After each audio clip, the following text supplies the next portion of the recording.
Shalom. Sebelum mendengar firman Tuhan, ikuti warta berikut. Moto kami, setiap orang yang mau mengikut Yesus, dia harus menyangkal dirinya, memikul salibnya, dan mengikut Yesus. Jadwal ibadah GCKI Sumber tertera di bawah ini. Persembahan perpuluhan, layanan, dan misi dapat transfer ke rekening BCA nomor 206602066 atas nama Yusuf Kristrianto. Layanan kami meliputi sekolah minggu, remaja, pemuda, kaum pria dan wanita, persekutuan doa, dan lain-lain. Berbagai kegiatan pelayanan kami. Inilah pemimpin-pemimpin GCKI Sultan. Terima kasih, Tuhan memberkati.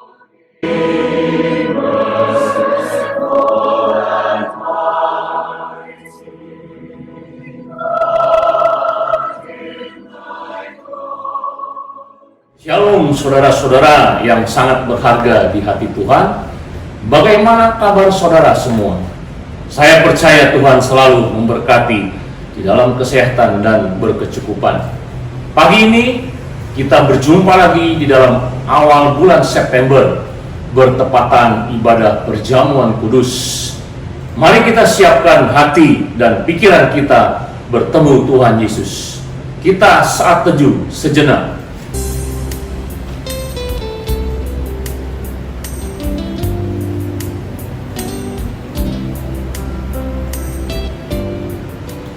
Pertolongan kami datang daripada Tuhan, Allah pencipta langit dan bumi, yang memelihara segala isi ciptaannya, dari dulu sekarang sampai selama-lamanya. Turunlah kiranya kasih karunia dari Allah Bapa, cinta kasih daripada Tuhan Yesus, di dalam persekutuan Roh Kudus, memberkati ibadah ini dari awal, pertengahan, hingga pada akhirnya. Haleluya, amin. Saudara, mari kita bersama memuji dan menyembah Tuhan untuk memasuki hadirat Tuhan yang Maha Kudus. Shalom, selamat pagi saudara yang kasih di dalam Kristus. Hari ini kita berjumpa kembali dalam ibadah pada hari ini. Terima kasih kepada Tuhan karena kita sudah bisa melewati bulan Agustus dengan baik. Saya percaya saudara semua juga diberkati. Dan mari kita memulai ibadah pada pagi hari dengan membacakan Mazmur yang terdapat di dalam Mazmur 24. Mari kita baca bersama-sama. Kedatangan Raja, kemuliaan dalam bait Allah. Mazmur Daud. Tuhanlah yang mempunyai bumi serta segala isinya, dan dunia serta yang diam di dalamnya. Sebab dialah yang mendasarkan di atas lautan dan menegakkan di atas sungai-sungai. Siapakah yang boleh naik ke atas gunung Tuhan? Siapakah yang boleh berdiri di tempatnya yang kudus? Orang yang bersih tangannya dan murni hatinya, yang tidak menyerahkan dirinya kepada penipuan dan yang tidak bersumpah palsu. Dialah yang akan menerima berkat dari Tuhan dan keadilan dari Allah yang menyelamatkan dia. Itulah angkatan orang-orang yang menanyakan dia, yang mencari wajah-Mu ya Allah Yakub. Angkatlah kepalamu hai pintu-pintu gerbang, dan terangkatlah kamu hai pintu-pintu yang berabad-abad, supaya masuk Raja kemuliaan. Siapakah itu Raja kemuliaan? Tuhan jaya dan perkasa. Tuhan perkasa dalam peperangan. Angkatlah kepalamu hai pintu-pintu gerbang, dan angkatlah kamu hai pintu-pintu yang berabad-abad, supaya masuk Raja kemuliaan. Siapakah dia itu Raja kemuliaan? Tuhan semesta alam.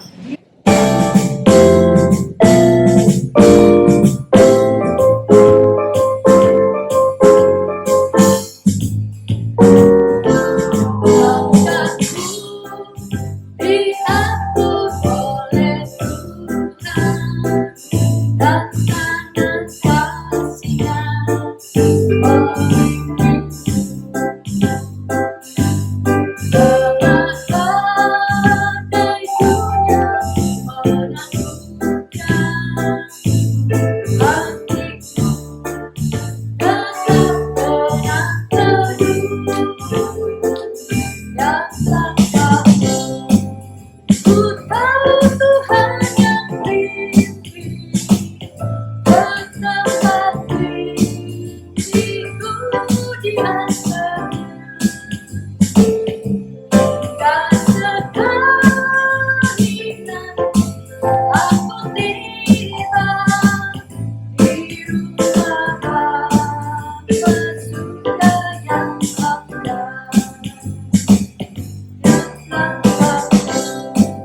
Ku tahu Tuhan yang pimpin ke tempat diriku di antara. Hingga sekali nanti aku tiba di rumah Bapa surga yang abadi.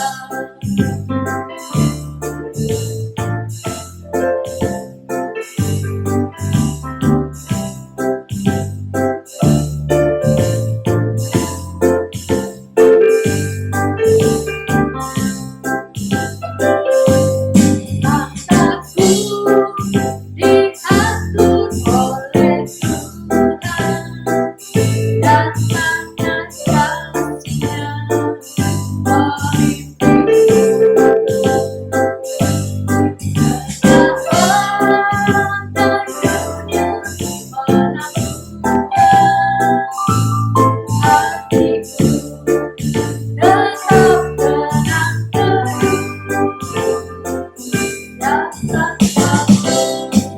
Ku tahu Tuhan yang pimpin ke tempat diriku di antara. Hingga sekali nanti aku tiba di rumah Bapa surga yang abadi.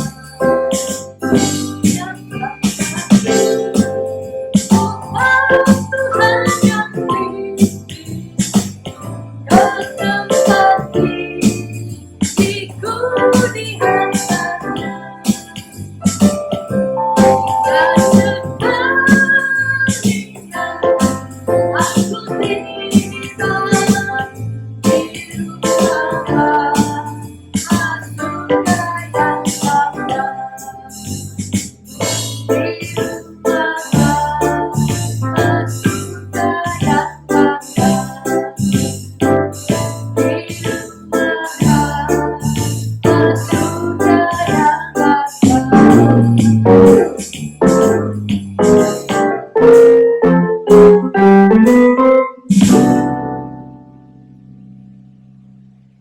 Saudara, mari kita menaikkan pujian. Hidup ini adalah kesempatan, karena hidup ini adalah kesempatan yang diberikan untuk Tuhan untuk melayani.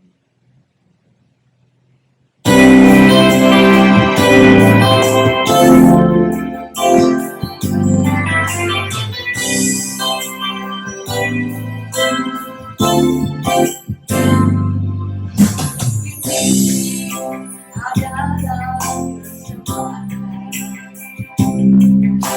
ini untuk melayani Tuhan. Jangan sia-siakan waktu yang satu. Hidup ini harus jadi berkah.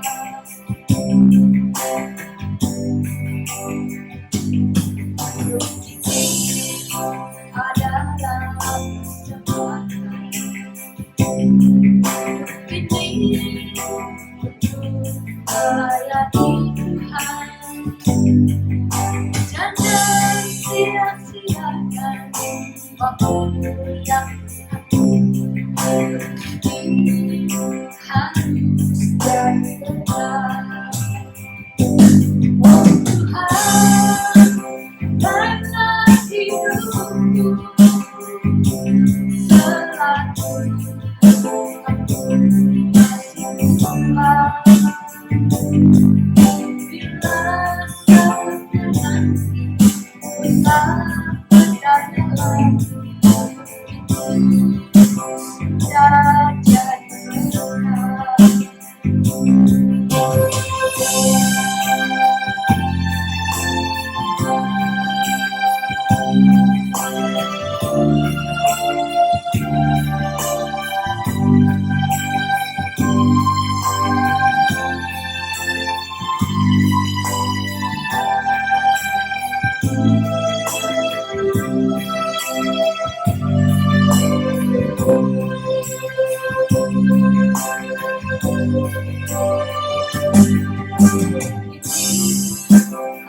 adalah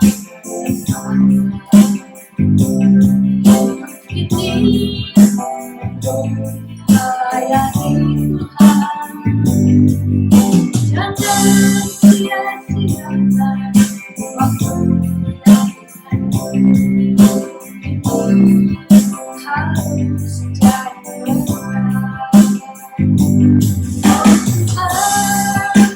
Bagaimana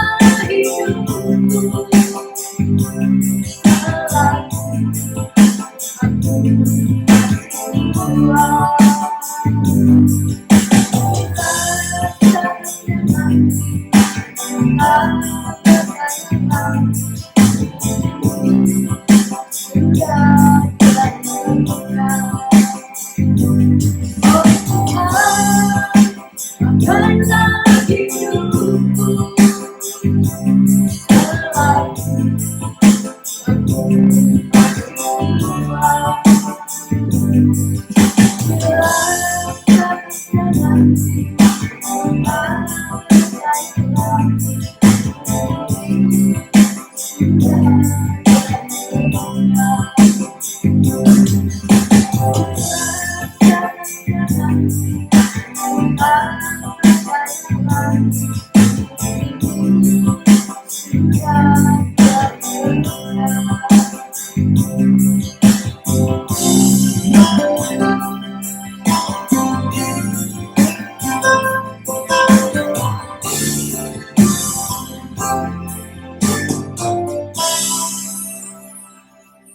Mari kita berdoa sebelum kita mendengarkan firman Tuhan.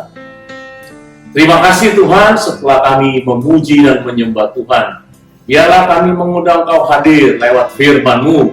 Urapi hamba-Mu yang membawakan firman untuk menyampaikan isi hati-Mu. Dan bukalah hati kami bagi setiap orang yang mendengarkan firman ini, supaya mereka menangkap isi hati Tuhan dan mempraktekannya. Kami mengundang Engkau hadir di dalam nama Tuhan Yesus. Kami berdoa dan mengucap syukur. Haleluya, amin. Saudara, minggu kemarin kita membahas mengenai apa visi hidupmu. Visi hidup kita harus sama dengan visi Yesus, yaitu pergilah, jadikanlah semua bangsa muridku, dan baptislah mereka dalam nama Bapa dan Anak dan Roh Kudus, dan ajarlah mereka melakukan segala sesuatu yang telah kuperintahkan kepadamu. Dan ketahuilah, aku menyertai kamu senantiasa sampai kepada akhir zaman. Hal inilah yang merupakan tujuan utama atau visi utama dalam hidupmu di antara tujuan hidup lainnya. Sebagaimana murid-murid Yesus diperintahkan juga untuk pergi memberitakan Injil, mereka taat untuk melakukannya. Markus 16 ayat 20 berkata, mereka pun pergilah memberitakan Injil ke segala penjuru, dan Tuhan turut bekerja dan meneguhkan firman itu dengan tanda-tanda yang menyertainya. Jika Anda hari ini, hari demi hari Anda melakukan hal yang sama, maka Tuhan akan meneguhkan kesaksian saudara dengan tanda-tanda mujizat. Jangan takut, beritakan kepada siapa saja. Setiap pagi bangun tidur, minta kepada Tuhan untuk mengirimkan jiwa-jiwa tersebut. Jangan takut kepada pandemi COVID. Justru saat ini adalah saat yang tepat memberitakan kesaksian tentang Yesus Kristus. Kurang lebih 2020 tahun yang lalu, Petrus juga melakukan hal tersebut. Petrus memberitakan Injil dengan berkhotbah, dengan berapi-api dan berani tentang Yesus Kristus. Banyak tanda mujizat dan pertobatan terjadi pada saat itu, karena Roh Kudus meneguhkan pernyataan Petrus tentang Kristus. Jika kita hidup di masa itu, maka Anda dapat melihat gerakan pertobatan pertama yang begitu luar biasa. Ada yang menangis, ada yang bersorak karena disembuhkan, dan lain-lain. Hal ini mengguncangkan bangsa Yahudi waktu itu. Akhirnya Petrus ditangkap dan ditahan di dalam penjara. Mengapa Petrus tidak takut dan begitu berani memberitakan Kristus di tengah orang banyak? Jawabannya ada dalam hati Petrus. Petrus begitu mengasihi Kristus ketika Yesus mengampuni dosa penyangkalannya dan mengutus dia menjadi gembala di dalam Yohanes 21 ayat 15 sampai 19. Di dalam kasih tidak ada ketakutan. Demikian juga dalam zaman perjuangan kemerdekaan Republik Indonesia. Pejuang begitu berani melawan penjajah Belanda yang mempunyai senjata modern, tetapi mereka hanya memakai bambu runcing. Mengapa demikian? Karena cinta tanah air, kasih kepada tanah air. Pejuang-pejuang itu berani melakukan hal tersebut. Jadi di dalam kasih ada keberanian. Ketakutan adalah identik dengan dosa dan hukuman. Jika saudara mengasihi Kristus, Anda pasti berani memberitakan perintah-perintahnya, yakni amanat agung.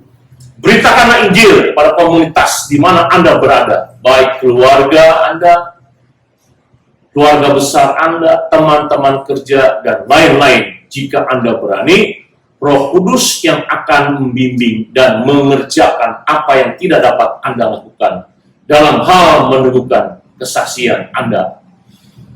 Sewaktu Petrus ditangkap di dalam Kisah Para Rasul 4 ayat 4, hasil penginjilan Petrus semakin bertambah dari 3.000 orang menjadi 5.000 orang. Memang melakukan sesuatu yang baik biasanya ada tantangan. Melakukan visi Kristus dalam hidup kita pun ada tantangannya. Sebagaimana Petrus tidak takut akan tantangan tersebut, seharusnya kita pun demikian. Keesokan harinya Petrus disidang dalam pengadilan di Yerusalem. Ada satu pertanyaan yang ditanyakan kepada Petrus. Dengan kuasa manakah atau dalam nama siapakah kamu bertindak demikian itu? Ada satu jawaban Petrus yang sangat berani dan jujur dan berkata di dalam Kisah Rasul 4 ayat 12. Inilah yang menjadi tema kita. The only one. Satu-satunya. Ayat ini berkata, dan keselamatan tidak ada di dalam siapapun juga selain di dalam Dia. Sebab di bawah kolong langit ini tidak ada nama lain yang diberikan kepada manusia yang olehnya kita dapat diselamatkan. Saudara, ada banyak orang mencari keselamatan di dalam dunia ini. Mulai dari zaman Adam hingga sekarang. Apa buktinya? Mengapa orang sejak dahulu membuat senjata? Karena mereka merasa terancam dan percaya senjata itu dapat melindungi mereka dari ancaman. Mereka mencari keamanan atau keselamatan. Mengapa zaman sekarang setiap rumah harus dibangun pagar tinggi-tinggi dan memakai gembok yang kuat? Karena mereka merasa terancam oleh pihak luar dan percaya bahwa tembok pagar menghalangi orang luar yang mau mengganggu keamanan mereka. Zaman modern, setiap negara menghabiskan jutaan dolar untuk membangun persenjataan mereka, membangun tembok batasan setiap negara. Ini semuanya karena manusia butuh rasa aman atau keselamatan. Ini menyangkut masalah keamanan atau keselamatan jasmani saja. Bagaimana dengan jiwa dan roh? Sejak dulu manusia hidup dan percaya ada kuasa-kuasa yang lebih tinggi di luar hidup manusia. Akibatnya banyak kepercayaan yang timbul karena manusia mencari keselamatan di mana-mana. Ada yang mencari di gunung-gunung seperti bangsa Samaria, ada yang mencari di pohon-pohon, batu, dan lain-lain. Dalam zaman modern, mereka mencari keselamatan dengan memakai ilmu pengetahuan dan teknologi. Mereka percaya ilmu pengetahuan dan teknologi merupakan jalan keluarnya.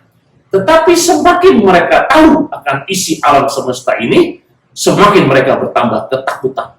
Karena mereka tahu hal tersebut tapi tidak bisa mengatasinya. Demikian juga timbul banyak agama. Semua agama mengajarkan hal yang baik dalam hubungan dengan Tuhan dan sesamanya. Tetapi di dalam agama diajarkan jika manusia melakukan ketaatan 100%, mereka akan mendapat keselamatan. Akhirnya manusia itu sendiri tidak mampu melakukan ketaatan tersebut. Karena tidak satu pun manusia bisa selamat karena usahanya sendiri. Petrus mengatakan hal tersebut, bahwa keselamatan adalah karya Tuhan semata-mata. Di bawah kolong langit ini, baik itu presiden yang berkuasa, orang pintar, dokter ahli, tidak dapat menyelamatkan jiwa dan roh Anda. Akibatnya manusia jika tahu ia kena penyakit ganas dan akan meninggal, mereka timbul ketakutan. Saya melihat saudara di dalam pandemi COVID ini banyak orang, baik orang kaya, orang pintar dan lain-lain, takut jika mereka kena penyakit COVID ini. Mengapa? Karena waktu mereka menghadapi kematian yang mereka tidak tahu. Mereka melihat dirinya sendiri penuh dengan dosa di masa lalu. Dan mereka takut masuk neraka karena pemberitaan-pemberitaan dalam setiap agama yang mereka dengar, termasuk orang Kristen. Saudara, manusia tidak dapat menyelamatkan manusia karena dosa sudah merajalela di seluruh umat manusia. Dengan kata lain, orang buta tidak dapat menuntun orang buta karena dua-duanya bisa terperosok ke lubang. Tuhan tahu akan hal itu dan ia sendiri turun ke dunia menjadi manusia. Karya keselamatan pertama di dalam Kisah Rasul 4 ayat 12 yaitu melalui pengorbanannya di kayu salib. Ia membuang jauh semua dosa dan pelanggaran kita serta menjauhkan kita dari maut yang merupakan upah dosa. Ibrani 9 ayat 26 berkata, sebab jika demikian, ia harus berulang-ulang menderita sejak dunia ini dijadikan. Tetapi sekarang ia hanya satu kali saja menyatakan dirinya pada zaman akhir untuk menghapuskan dosa oleh korbannya.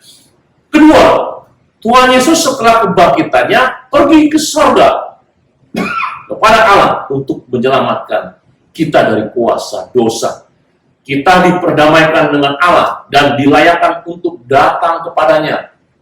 Ibrani 9 ayat 24-25 berkata, sebab Kristus bukan masuk ke dalam tempat kudus buatan tangan manusia, yang hanya merupakan gambaran saja dari yang sebenarnya, tetapi ke dalam sorga sendiri untuk menghadap hadirat Allah, guna kepentingan kita. Dan ia bukan masuk untuk berulang-ulang mempersembahkan dirinya sendiri, sebagaimana imam besar setiap tahun masuk ke dalam tempat kudus dengan darah yang bukan darahnya sendiri. Yang ketiga, yang terakhir, Tuhan Yesus akan datang kembali ke dunia untuk yang kedua kalinya, sebagai Raja di atas segala raja untuk menyelamatkan kita dari dosa masa ini.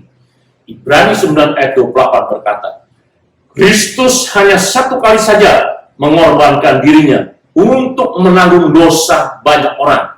Sesudah itu ia akan menyatakan dirinya sekali lagi tanpa menanggung dosa untuk menganugerahkan keselamatan kepada mereka yang menantikan dia. Tidakkah hal itu hebat dan luar biasa? Bahkan untuk kita orang yang terhilang karena dosa sekalipun, Allah tetap mengasihi kita. Bagi Allah, pertobatan orang berdosa sangatlah penting, sehingga ia berfirman, di mana-mana semua mereka harus bertobat, karena ia telah menetapkan suatu hari, pada waktu mana ia dengan adil akan menghakimi dunia oleh seorang yang telah ditentukannya. Sesudah ia memberikan kepada semua orang suatu bukti tentang hal itu dengan membangkitkan dia dari antara orang mati. Dari Kisah 17 ayat 30-31. Untuk itulah kita semua orang yang sudah menerima keselamatan harus berani memberitakan hal ini kepada orang yang belum percaya kepada Yesus. ada kurang lebih 5,3 miliar manusia di dunia ini yang belum menerima keselamatan. Mari saudara, bangkit dan berjuang untuk mengerjakan visi hidup kita, yaitu amanat agung dengan berani. Kalau Petrus dengan berani boleh menyatakan pernyataan, hanya satu-satunya Yesus yang dapat menyelamatkan umat manusia, kita juga harus berani menyatakan ini kepada semua orang. Kita semua yang sudah menjadi Kristen, tetapi tidak pernah memberitakan Injil, ia akan rugi dan kehilangan mahkota di sorga nanti. Kita mendengar firman, tetapi tidak melakukannya adalah orang yang sangat malang di dunia ini. Saya ingatkan hal ini kepada Anda supaya hidupmu menikmati kuasa Tuhan dan kau akan menyenangkan hati Tuhan. Jangan jadi Kristen KTP, Kristen tanpa perbuatan. Jadilah orang Kristen sejati. Tuhan memberkati. Mari kita berdoa. Terima kasih Tuhan untuk pemberitaan dan mengingatkan kami bahwa kami harus menjalankan visi hidup kami, yaitu amanat agung, dan memberitakan kepada semua orang di muka bumi ini supaya kami menjadi orang yang dipakai Tuhan meluruskan jalan-jalan menghadapi dan mengantisipasi Engkau datang kedua kali. Seperti Yohanes Pembaptis yang mempersiapkan jalan bagimu kedatangan yang pertama kali, kami juga dipakai Tuhan menjadi Yohanes Pembaptis, mempersiapkan jalan untuk kedatanganmu yang kedua kali dengan memberitakan Injil dan bersaksi. Tolonglah kami Tuhan, karena hanya satu-satunya jalan kebenaran dan hidup hanya melalui Kristus. Pakailah lidah bibir kami Tuhan. Setiap hari kami berbicara mengeluarkan 16.000 kata-kata, tapi kadang-kadang tidak satu pun kata untuk memberitakan Injil. Tolong Tuhan, gunakan mulut dan lidah kami, dan berkati semua orang yang menyaksikan firman Tuhan dan mendengarkan, supaya kami mempraktekkan. Di dalam nama Tuhan Yesus, kami berdoa dan mengucap syukur. Haleluya. Amin. Saudara, saya undang bangkit berdiri, kita akan menikmati perjamuan kudus. Saya mau ingatkan, perjamuan kudus diterima hanya oleh orang yang percaya kepada Tuhan Yesus dan percaya Yesus mati dan bangkit untuk kita semua. Mari siapkan roti dan anggur yang telah kita siapkan. Sebelumnya kita berdoa terlebih dahulu. Ya Tuhan, hari ini kami mau menikmati dan bersatu dengan tubuh dan darah-Mu lewat roti dan anggur ini. Kuduskan dan layakan kami pada pagi hari ini, dan kami diingatkan kembali pada waktu kami makan dan minum anggur ini. Kami memberitakan kematian, bahkan kebangkitan Tuhan sampai Engkau datang. Tuhan, layakan kami. Di dalam nama Tuhan Yesus, kami berdoa dan mengucap syukur. Haleluya, amin. Mari saudara, kita angkat roti di tangan kanan kita. Firman Tuhan berkata, pada malam waktu Yesus diserahkan, ia mengambil roti dan sesudah itu ia mengucap syukur atasnya. Ia memecah-mecahkannya dan berkata, inilah tubuhku yang diserahkan bagi kamu. Perbuatlah ini menjadi peringatan akan aku. Mari kita terima roti ini di dalam nama Tuhan Yesus.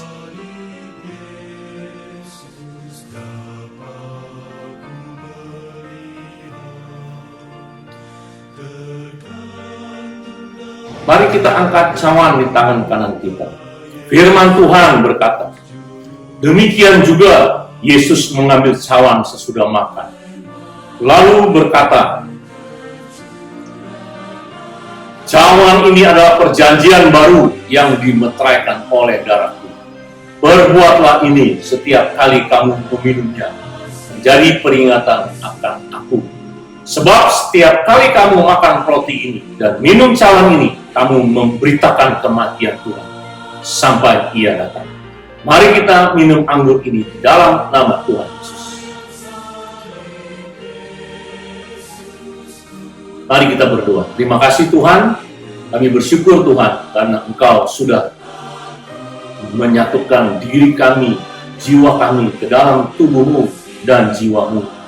Tuhan, biarlah pada saat kehidupan kami boleh berlanjut dari hari ke hari, kami terus ingatkan, memberitakan kesaksian dan Injil pada semua orang di sekitar kami. Kirimkan jiwa-jiwa untuk kami layani, dan biarlah kami memperoleh karunia untuk menuai jiwa-jiwa yang baru. Kami persembahkan untuk Tuhan, karena itulah kami diciptakan dan menjadi visi utama kami. Berkati kami semua yang menikmati perjamuan kudus. Dalam nama Tuhan Yesus kami berdoa dan mengucap syukur.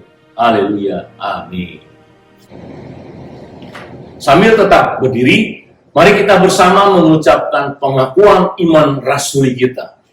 Sebagaimana gereja di segala abad dan tempat, mari kita mengucapkan pengakuan iman rasuli yang berbunyi, Aku percaya pada Allah, Bapa yang Maha Kuasa, Khalik langit dan bumi, dan kepada Yesus Kristus, anaknya yang tunggal Tuhan kita, yang dikandung daripada Roh Kudus, lahir dari anak darah Maria, yang menderita sengsara di bawah pemerintahan Pontius Pilatus, disalibkan, mati dan kuburkan, turun ke dalam kerajaan maut, pada hari yang ketiga bangkit pula dari antara orang mati, naik ke sorga, duduk di sebelah kanan Allah, Bapa yang Maha Kuasa. Dan dari sana ia akan duduk untuk menghakimi orang yang hidup dan yang mati.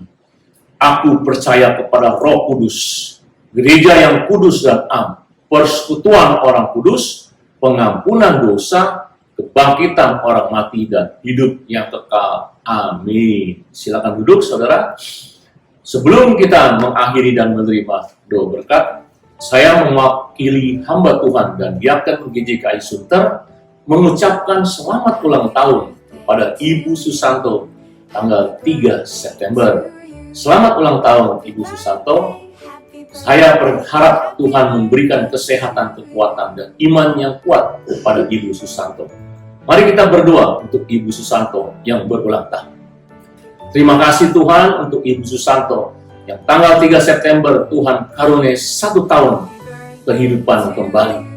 Berkati Ibu Susanto dengan kesehatan, pulihkan dan sembuhkan sakitnya baik pinggang, perut, jantung, dan organ-organ tubuh lainnya. Hamba-Mu berdoa di dalam nama Yesus, oleh bilur-bilur Yesus, Tuhan sembuhkan hari ini, pagi ini, Ibu Susanto, sehingga dia menikmati benar-benar kasih yang nyata daripada Tuhan Yesus. Karena Engkau tidak pernah meninggalkan kami.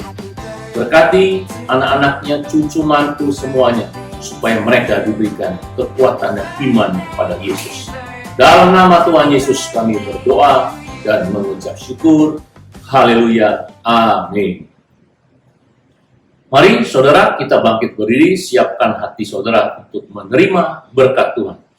Arahkanlah hatimu, tadakanlah tanganmu, dan terimalah berkat Tuhan.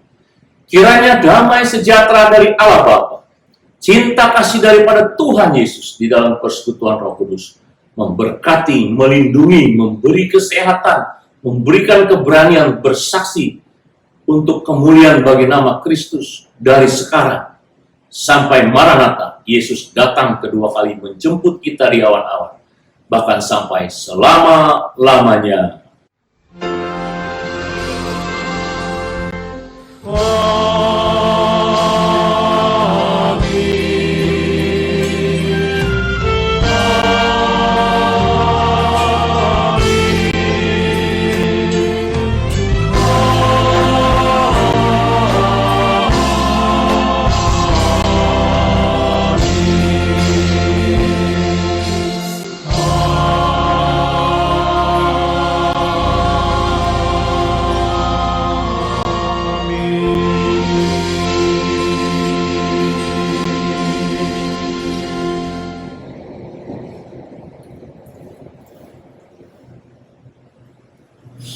Terima kasih saudara, saya ucapkan untuk Anda yang masih tetap bersama-sama beribadah. Sebelum berpisah, mari kita berdoa syafaat. Doa syafaat dilakukan di rumah masing-masing bersama keluarga Anda. Pokok-pokok doa syafaat, kita berdoa untuk jiwa-jiwa 5,3 miliar yang belum percaya di dunia ini. Karena Tuhan menugaskan kita beritakan sampai ke ujung bumi. Doakan bangsa-bangsa yang belum percaya Tuhan. Di Asia, Eropa, Amerika, biar Tuhan menjamah Australia juga. Juga doakan bangsa negara Indonesia, biar Tuhan menangkan jiwa-jiwa saudara sepupu kita dan yang lain-lainnya. Doakan Presiden Jokowi dan menteri-menterinya yang boleh memimpin dengan baik, sehingga kita boleh mengatasi krisis COVID dan krisis ekonomi. Doakan lembaga-lembaga negara dan juga kegiatan-kegiatan yang dilakukan untuk boleh membangun negara bangsa ini. Doakan yang kedua untuk dokter-dokter juga dan perawat-perawat serta pasien COVID-19 yang makin hari kita melihat makin meningkat di DKI. Ya, Tuhan ikut campur tangan. Doakan gubernur supaya ada kebijaksanaan mengatasi hal ini. Doakan juga untuk GJKI nasional, doakan untuk GJKI Agape, dan doakan untuk GJKI Sunter mengenai keuangan, jemaat yang sakit, juga hal-hal yang lainnya. Doakan untuk saudara Rudi atau Timot yang sakit, yang dirawat di USADA, dan kemarin hari Kamis saya menengok dia baru terima Kristus dan mau ikut dibimbing secara online. Kemudian saudara bisa saling mendoakan satu dengan yang lain. Kemudian itu ada sharing kelompok bersama keluarga Anda. Dan jawablah pertanyaan di bawah ini supaya Anda lebih dapat mengerti dan mempraktekkan firman Tuhan pagi ini. Jawablah pertanyaan di bawah ini. Yang pertama, apa arti Kisah Para Rasul 4 ayat 12 buat Anda? Yang kedua, mengapa Petrus sangat berani menghadapi tantangan penginjilan, bahkan rela mati? Ketiga, apakah Anda sudah bersaksi dan memberitakan Injil? Jawab dengan jujur dan saling mendoakan setelah itu. Terima kasih saudara-saudara, dan saya percaya Tuhan selalu menyertai saudara semua. Tuhan memberkati. Shalom.